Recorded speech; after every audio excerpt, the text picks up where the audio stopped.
Welcome to the Own It Powercast, the place to be when you get serious about making big changes and accelerating growth in your life and in your relationships.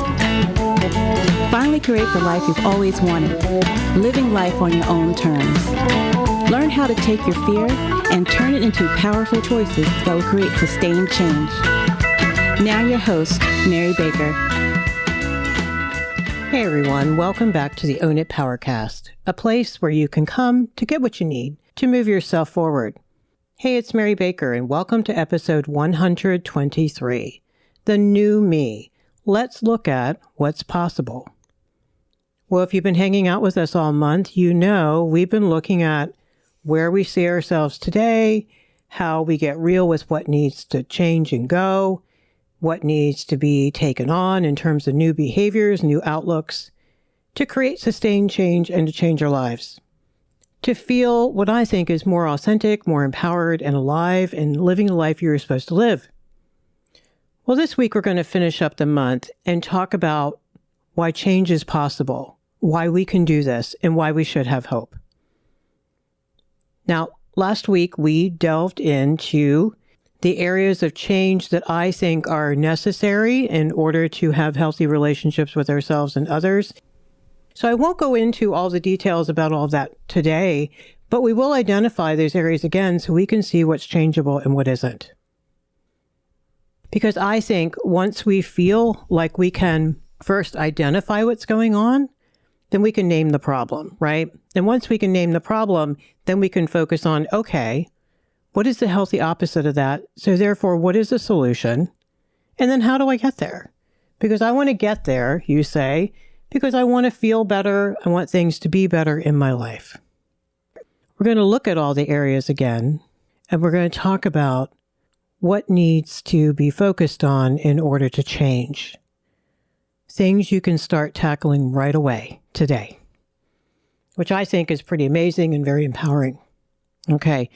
So the first one is healing old wounds. One of the biggest wounds is abandonment or emotional neglect because it can really devastate your self-esteem.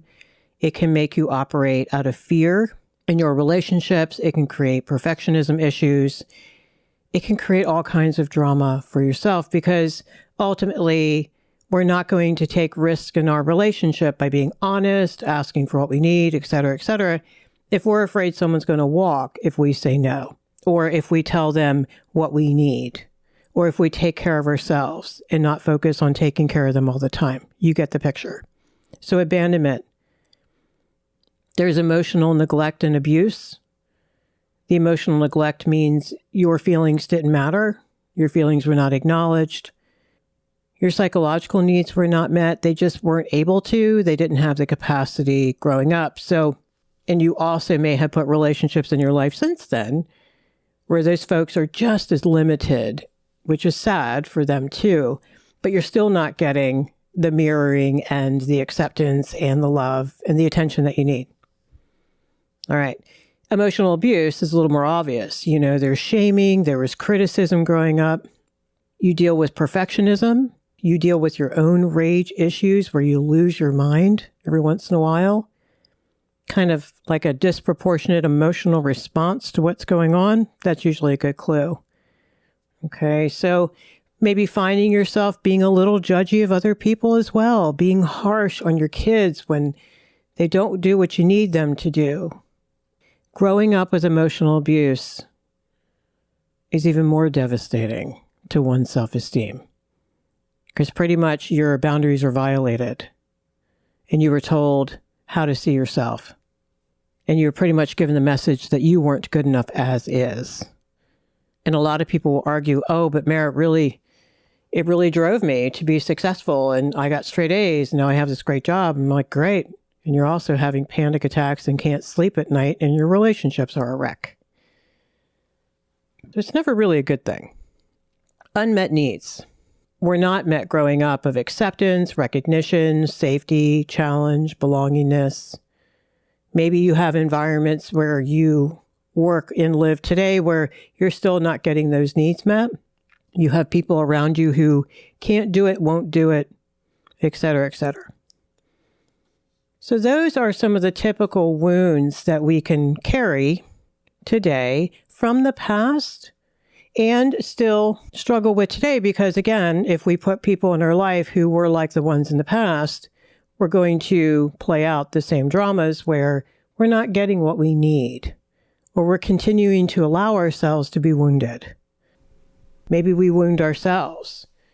A lot of times you're going to internalize that critical parent of shaming and or neglect and be hard on yourself and maybe hard on the people that you love. Okay. Another area we can really struggle with is our outlook, our mindset. Maybe you have a victim mindset most times. Maybe there's a lack of hope. Maybe you don't feel like owning your process. Maybe it's everyone else's fault because of they, you. You can get into a lot of all or nothing or black and white thinking, having a really hard time seeing and living in the gray. So how you see others, how you see life, and how you see yourself is really important. And we'll get into beliefs and values in a minute, but I think that those beliefs are habituated thoughts over time. So I want you to think about, where's that come from? Growing up, what were your family members like? Were they very positive and solution focused? Or were they feeling beat up by life? It's everyone else's fault. The focus was out there on things happening outside of themselves as the reason for their unhappiness. Okay, the third thing is the big one, our behaviors. This is a big area, and I'm going to touch on some things today. We went in more detail last week, but I think this is your process of figuring out what you still may struggle with. But here are some ones that I think can be the most problematic. The biggest one is poor boundaries. I'm a boundaries girl. Poor boundaries with others, can't say no. Maybe you have overt controlling and enmeshing behaviors where you try to fix everyone else. And internal boundaries, poor self-discipline. That shows up as lack of self-care for us. And self-care can be taking good care of yourself and nurturing yourself. And it can also be taking care of stuff you need to take care of. So boundaries is a huge concept. There are plenty of episodes here on the show on boundaries if you're not sure. And you can do some research around that to kind of see where you are with that. Another area is avoidant behavior, the people-pleasing, the rescuing, the focusing on everyone else, avoiding yourself, avoiding conflict, avoiding bad outcomes. It's all fear-based, and it shows a lack of boundaries, which is why I mentioned boundaries first. And that will go hand in hand with another area, passive-aggressive behavior. Now, no one wants to admit it, and no one wants to watch themselves doing it. But if we do it, we do it, and we got to own it. Using guilt to get your needs met, using manipulation, focusing on them, putting your feelings and thoughts and needs and choices on others, using innuendo, not being clear or direct, not staying on your side, not owning it. Passive aggressive is all about fear. So is compliance, which is the next one. Not setting limits in your relationships, allowing yourself to be mistreated, going along to get along, and settling for less than what you need. I think it's being emotionally dishonest with ourselves and others. Compliance is manipulation, if we really take a hard look at it, which is, not fun to think about. We think we're being innocent. Oh, I'm just, going to do what he wants to do because he's had a rough week. Okay. Either you choose that or you play the victim role. Compliance is you didn't want to upset him by asking for what you needed this week. You didn't take that risk. Along with this is another area, a big one, being emotionally immature, which is a tough thing to swallow, which means we're often defensive and reactive. We do a lot of assuming. We do a lot of controlling in our relationships, like trying to get them to see, get them to understand, get them to relate, get them to agree as to why you're right, et cetera, et cetera. Always in fear, thinking that when they confront you, you must be an awful person, or it must be over, or things like that, going to the emotional extremes, doing the all or nothing. Another area is the egocentric space where we're very myopic, right? Again, poor boundaries. And I think it stems from so much real hurt and pain that you've never really worked through and grieved through and settled in your own heart. So, when you're having a really bad day, it's very difficult to have interest in what's going on for others genuinely at the moment. That's what I'm talking about, but in more of a chronic fashion. It's like we worry about others, we care about others, but can we genuinely be there when we're so wound up in our own stuff? We can't see beyond it to see their pain. And God forbid we see their pain about our behavior, right? Because we're so caught up in our own swirl. So hiding behind the myopic there. We often end up judging and shaming. We outsource all our responsibility. We see all the bad stuff in others. And we're trying to get them to be perfect, which by now is a projection onto them about your own fear of not being perfect. We can't give another what we haven't given ourselves. I just don't believe that. And finally, another area is your values and your beliefs. Do you have rigid and or distorted beliefs about others or about you or about life?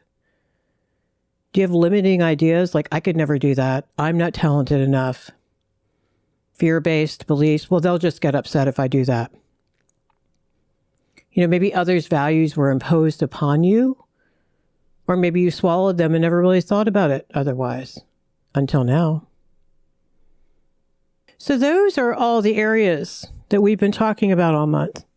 Areas where if we can take responsibility, first to look at them and be honest, and then look at how we change them, then we can have hope of living differently. So take the case of Cassandra, a client that I work with. Of course, I changed her name. And Cassandra's a 29-year-old mother of two. She's been married for some time. And when I started working with her, she was feeling pretty unhappy. She was really frustrated with her marriage.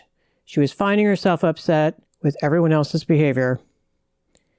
And even her job didn't really feel like it was fulfilling her anymore. And so she was talking about, she kept finding herself daydreaming about where she'd rather be. If she did the work that she loved and was happier in her relationships and happier with herself. But in the beginning, she felt pretty stuck. I mean, she really wondered if it was too late to be happy. She's like, Mary, I made my own bed. I need to put my kids and my husband first. I need to be a good mom. I need to take care of my own mother who's ill. I need to be a happy trooper. But I just want to get rid of this anxiety. And that's the thing. Because lately, Cassandra had been forced to look at what was really going on for her because the panic attacks that she had here and there in high school and college had been coming back with a vengeance. She said they seemed to come out of nowhere and she isn't really sure about what's going on. And, what is there to really be anxious about? In fact, she said things have been pretty quiet except for her internal drama that she just explained and some arguments with her husband that are becoming more frequent, she said. Because she keeps asking him for better partnership, more communication. And yet she said all she gets is defensiveness from him. And so they don't really solve any problems there. Nothing really gets resolved. So to understand how Cassandra got here, because I don't do vacuums, I think it's important to understand where she started. She grew up in a family who only knew how to communicate in passive-aggressive ways. They had so much fear of being honest and vulnerable. They were sarcastic, they were shaming, they joked with each other. When confronted, people got defensive. She never witnessed folks really sitting down and working through problems with compassion and understanding and with a focus on the solution. There were no good boundaries in her relationship. People were either bad or good depending on how perfect they were that day. Ouch. Everyone was focused on everyone else, not within. So therefore, there was very little talk or modeling about taking personal responsibility for one's thoughts, feelings, choices, or behaviors. Boundaries weren't even in their family dictionary, I don't think. So therefore, Cassandra has struggled with self-esteem and anxiety forever, but she's been so high functioning, she didn't really have to look at it until now. She could just make it sound like it was something else. She could rationalize it away like we often do. But she went on to live for others, to take care of everyone else, and settle, I think, for having relationships in her life that were not what she ultimately needed. Case in point, she married her husband, who is just about as emotionally mature as she was, which, as you can see, with his defensiveness and her focus on trying to make him different, wasn't very mature. But we marry people like ourselves. It's not her fault or his. I mean, this is what happens when we place people in our lives that feel familiar, like our family. We will choose people to connect with who are on our level of emotional maturity, our level of wisdom, and our level of skill set. When I first started working with Cassandra, it took a while for her to recognize just how much anger was lying underneath all of that anxiety. How much grief around unmet needs in her family because they didn't beat her or lock her in a closet. They loved her. So it's really hard for her to see the actual deep wounds that she experienced emotionally and psychologically that I think were still evident when I began working with her. All right, so you can see where Cassandra is. There's her context. The things she's struggling with, which is manifesting as anxiety and frustration and unhappiness. And some of her background, which shows us kind of how she got here. So let's talk about some of the things that we can do to create real change. Let's go back to that list we talked about earlier. Because over time, with effort and willingness and an open mind and determination, I think we can become very different people than we are today. So the first one, we talked about healing old wounds. Well, you want to identify the wounds. Get some help around this. Is it abandonment? Did you grow up with shaming and abuse or being controlled? Then you got to do the grief work. You got to go back in time. You write grief letters you never give. You talk it through with supportive people. You get a coach to keep you looking at this stuff because you're not going to want to. Then you also start setting boundaries around yourself today, which will also help you feel safer, more validated, and more whole. So let's look at some of those pieces even more deeply. Emotional neglect, we mentioned. I think practicing empathy for yourself,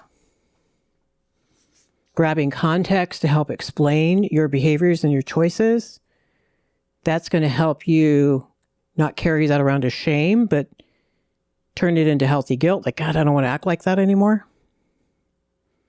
Working on your inner critic, changing that shaming, critical, and perfectionistic voice to compassion with love and accountability, but telling yourself it's okay. All right, so you screwed up. What can you do to fix it? And you're trying and you're working hard at this. That's honest. You're not blowing smoke, but you're also not beating yourself up over it either. When it comes to unmet needs, I think accepting and grieving the losses we mentioned a moment ago and beginning to meet them in your life in healthy ways, looking for healthy places to belong, focusing on healthier relationships or forming new ones that can give you the mirroring and the friendship and the belongingness that you need. Okay, so we looked at our outlook, that victim mindset. That's going to take some work. It takes mindfulness to catch yourself throughout the day, like being too negative. Okay, what's the solution? Let me get in the solution. Hold on. What am I doing here? And really just helping your subconscious switch gears and do something different. It just takes awareness and effort. That's it. You just keep practicing over and over again. You will change it. Now, when it comes to behaviors, let's talk about some of those. So the boundaries were the first ones we mentioned. Really getting clear about where you struggle with boundaries, why you struggle with boundaries, and start practicing setting boundaries externally with others in loving ways, not controlling ways. And then also working on your self-discipline.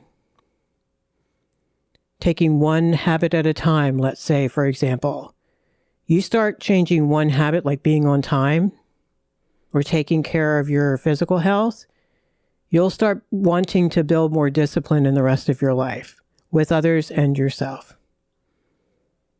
Working on your passive-aggressive behavior, working on being more emotionally honest, being brave, not being compliant. Working on healing your self-concept is a big part of this, and that's going to go hand in hand with the grief work that you're already doing. And so you're going to have better vulnerable connecting with other people, which is going to also help you heal and help you feel more safe, to help you feel safer standing in your truth and sharing your truth. Practice assertiveness and boundary work, and that's also going to make you feel stronger over time. So all of these pieces, as you can see, are interrelated, which goes hand in hand with the emotional maturity, the reactivity we talked about. You can begin to create awareness of when you are assuming, let's say, or getting ready to react, and practice not doing that, giving yourself a moment. Practicing loving detachment, bringing it back to yourself, focus on what's going on with me. That'll help you get more grounded. The egocentric, myopic we talked about, I think as you heal your own pain over time, as you do the grief work and you do the boundary work, I think you're going to be naturally less self-focused, and you're not going to be as worried about acceptance from others because you're going to be accepting yourself first. It's going to matter what you think more than what they think. And by doing this, I think you gain genuine interest in what's going on with others. You're going to end up having more compassion and real interest. And finally, when it comes to the judging and shaming behaviors and outsourcing responsibility, again, working on your own healing first goes a long way, because you're going to experience real love, real acceptance, and true compassion from others. And this is huge, and it's going to help you see others differently. It's also going to make you want to give that to others as well. You're not going to want to be as hard on them because you get it. There must be a reason why they're struggling today. They're not bad people. So those are the behaviors, and that's some of the work that you can start doing on those. So finally, values and beliefs. There's limiting ideas. Maybe the values that you swallowed. This takes some work. I think this comes a little later in the work, after we do some grief work and some boundary work. We have to put a membrane around the self first, and then we can get even clearer about that self. It takes a lot of thinking, discussing, learning, and focusing on challenging some old beliefs with proof today that you can let go and form new and more honest and positive beliefs about yourself. And redefine your values, perhaps. Add some new ones, let go of ones that you just don't believe anymore. Maybe success as a value has changed its definition for you, perhaps. Maybe vulnerability is now on your list. I don't know. Grabbing the evidence of what is truly possible, not what others thought of you.